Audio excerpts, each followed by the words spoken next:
God has spoken, we will do.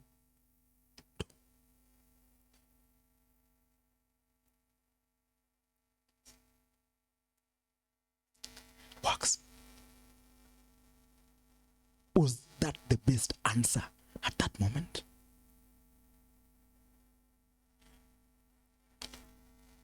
Seeing the standard that God has presented to them in the laws and in the statutes,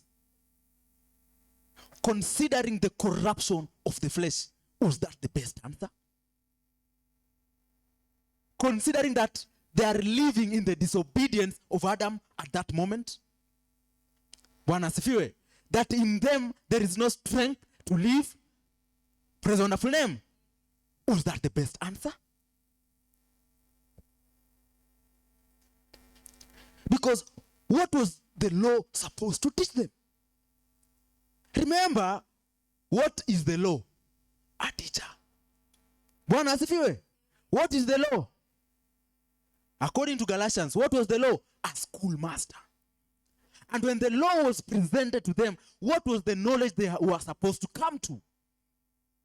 Was, Lord, have mercy. Lord, have mercy. I can't keep it. Praise the wonderful name.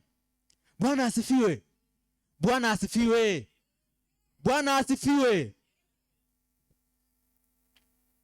Okay. I'm seeing resistance. Let me read Hosea.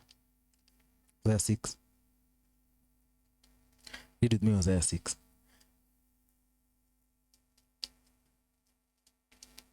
I'm mixing a lot of Hosea 6 from verse.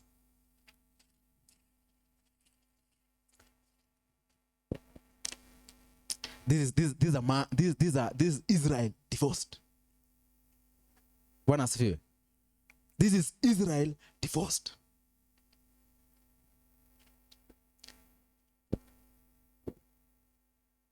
And God says this in Hosea 6:6. It says, for I desired mercy and not sacrifice, and the knowledge of God more than burnt offerings.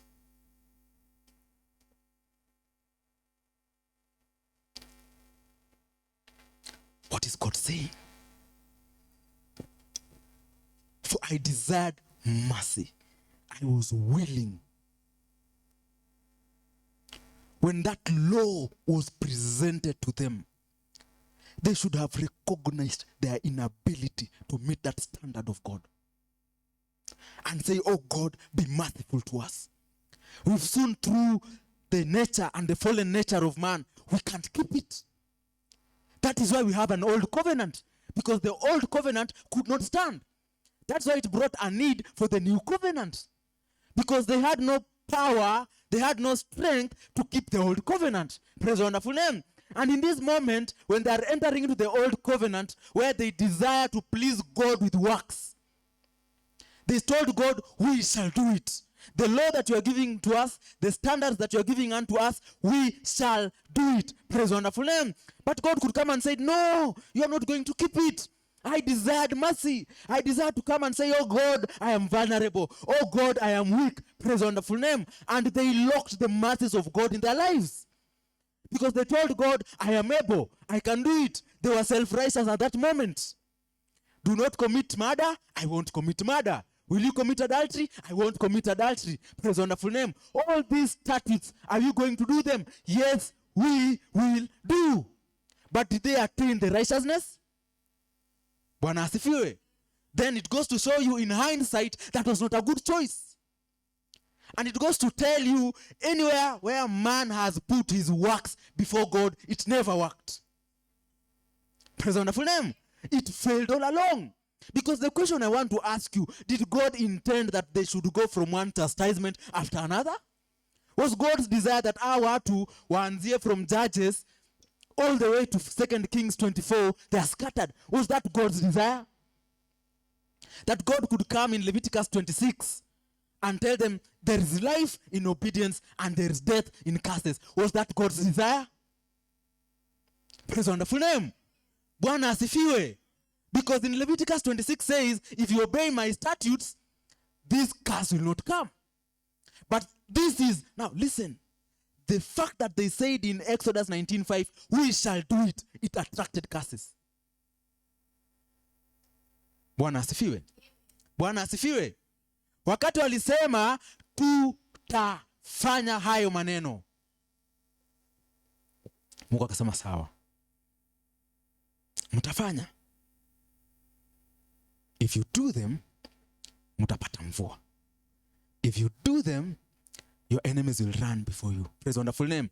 If you do them, you shall be a mighty nation. If you do them, that is Deuteronomy 28. That is Leviticus 26. Praise the wonderful name. And they locked themselves from pleasing God, or walijifungia kwamba ndio sisi tupendeze Mungu, tunataka tukue tunafanya mambo. Bwana asifiwe. That is why Paul comes and says, it is evident. Bwana asifiwe. Let me read a scripture in Matthew. Let me go ahead of myself and come back.